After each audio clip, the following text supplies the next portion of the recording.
people than it is at the state or local level. It's like going from, Little League ball to Major League Baseball. It's just different games.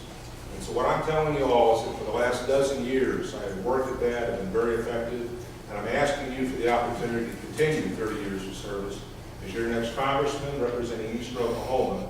And I tell you, I won't let you down. If you can't trust a Marine, I know you can't. So with that, I'll shut up. I'll be happy to ask any questions for a couple minutes or an hour, however long you want to go. Well, let's do a couple minutes for now. We can do that. So at the end of it, I need that recipe for the right here. Yes, sir. How long do you envision needing to be in office to accomplish goals, knowing junior members of Congress don't accomplish a lot? So you're going to have to be up there some amount of time to become, I call it, senior enough to be effective. How long are you willing to do this? The average, and this is statistical, the average freshman takes 3 to 5 years to figure out what's going on. You've got assistants been in place for 235 years, right? A lot of interest, a lot of powerful folks. Some of them have been there for 25, 30, 35 years. And it just takes a while to figure out who's pulling the levers, what kind of relationships, what network do you have to plug into. I don't need to do that. I've got colleagues who are already in place at the senior levels of the Defense Department, State Department, Intelligence Community, Law Enforcement. I've dealt with professional staffers. I've dealt with the GAO, Government Accountability Office, Congressional Research Service, Congressional Budget Office. So I have a network that's already in place just by virtue of what I've been doing for the country and the state anyway. The problems we're dealing with, like on the deficit, for example, or solving our debt problem, are going to be generational. I mean, talking 15 or 20 years. Am I saying I got to do 20 years to do that? No, I'm not. But it's foolhardy to think that you're going to accomplish something in 4 or 6 years. Call it a day and come back to Oklahoma and you accomplish something. So what do you feel in regard to? My best guess is it'd be a dozen. And I'm not saying, hey, you lucked me once and there for 12 years. If I'm not doing the job, next cycle around, you vote me out and put somebody better qualified in there. But to say that you can have an impact in 4 or 6 and solve some of these problems, you have to deal with a house of 435 members. And you got to deal with all, you think figuring out whether canned cranberry sauce or homemade cranberry sauce is better around the Thanksgiving table, you try to get into that kind of chamber, figure out the role of government, how you can spend taxpayer dollars, what programs you're going to cut to get us back into the financial basket. Very hard, very complex. There's a lot of negotiating that goes on, and it's better if you know people when you have a network in place. I've been blessed to be able to talk with James Langford a few times. He's on the House Budget Committee, and he said if we wanted to balance the budget in the next few years, you would only be able to spend money on Social Security, Medicare, and interest on the national debt. That's it. Nothing else. No defense, no appropriations on housing or highways, nothing. I mean, it's that severe.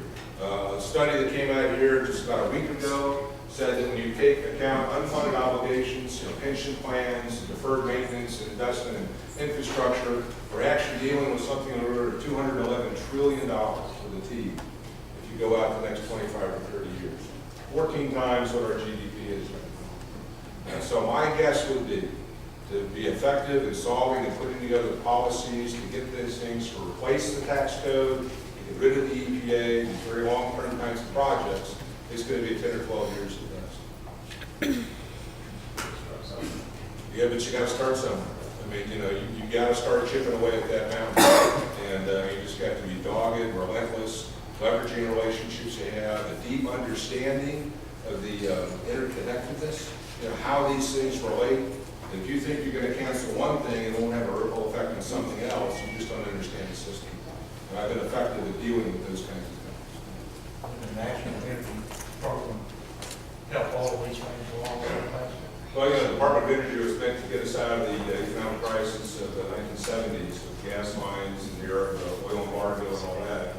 Where you remember that. And just haven't done a very good job. I'm a guy who loves options. If there's only one solution that's a single point of failure, and you can't guard against every eventuality, you're going to find yourself up against a wall. So I love nuclear power, I love coal, I love natural gas, I love throwing fossil fuels on that. If technology gets solar and wind into some kind of an economically viable package, that would be great. produce the energy per dollar invested anywhere near what natural energy does. I mean, what fossil fuels, petroleum and things.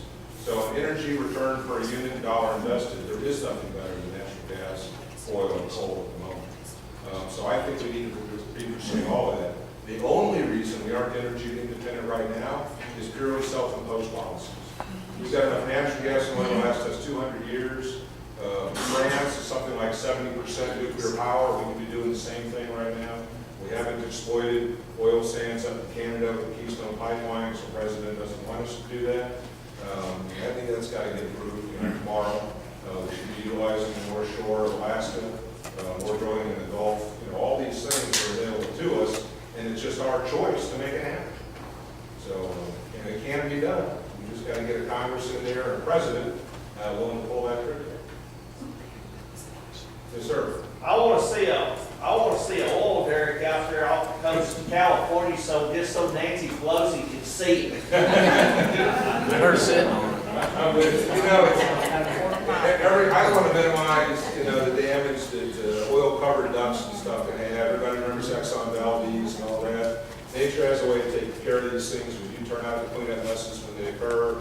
You remember all the catastrophic news about what was going to happen with the Deepwater Horizon rig here in the Gulf just a short time ago. What happened to all that, Again, I'm not minimizing potential for damage, but we do have an amazing ability to clean things up. Nature has an amazing ability to clean up things as well. We minimize and mitigate consequences. We put in as many safeties as we can. When we find a problem, we develop a solution to fix that because we're problem solvers. I mean, who ever heard of the United States giving up? What Oklahoman do you know of gives up? Oh, problem's too hard, I'm just going to go and watch on TV. We don't do that. That's not what America is. We come up against a problem, figure out a solution, solve it, and move on to the next thing. That's why the rest of the world envies us. Much of the world hates us. They're certainly stealing all of our stuff because they can't invent it on their own, and they turn it around with low labor costs and want to sell it back to us. So we understand what the game is. We just have to have the willpower